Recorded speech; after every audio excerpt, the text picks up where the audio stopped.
તો ભીડભાડવાળી જગ્યાએ પસાર થતા પહેલા ચેતી જજો. રેલવે સ્ટેશન હોય કે પછી બસ સ્ટેશન, આ ભીડવાળી જગ્યાએ ક્યારેક તમારો મોબાઈલ ગાયબ થશે તેનો ખ્યાલ પણ નહીં આવે.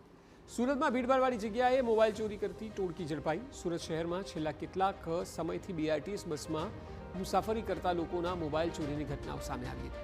પોલીસ સાદા ડ્રેસમાં બીઆરટીએસ બસમાં મુસાફરી કરીને ઉત્તરાયણ બ્રિજ પાસેથી 5 આરોપીને પકડી પાડ્યા. આરોપીઓ પાસેથી 22 જેટલા ચોરીના મોબાઈલ મળી આવ્યા છે. 5 આરોપીઓ પાસેથી કુલ 1,86,000નો મુદ્દામાલ જપ્ત કરાયો. 5માંથી એક આરોપી 15 જેટલા ગુના નોંધાયેલો છે.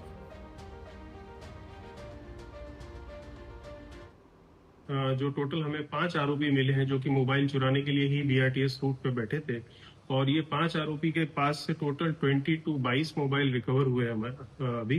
इसमें जो 5 आरोपी हैं उसमें एक रीढ़ा गुनहगार भी है जिसके ऊपर जो कि हिस्टोरिकली मोबाइल चोर है जो कि अलग अलग पुलिस स्टेशन के विस्तार से मोबाइल चुराता है.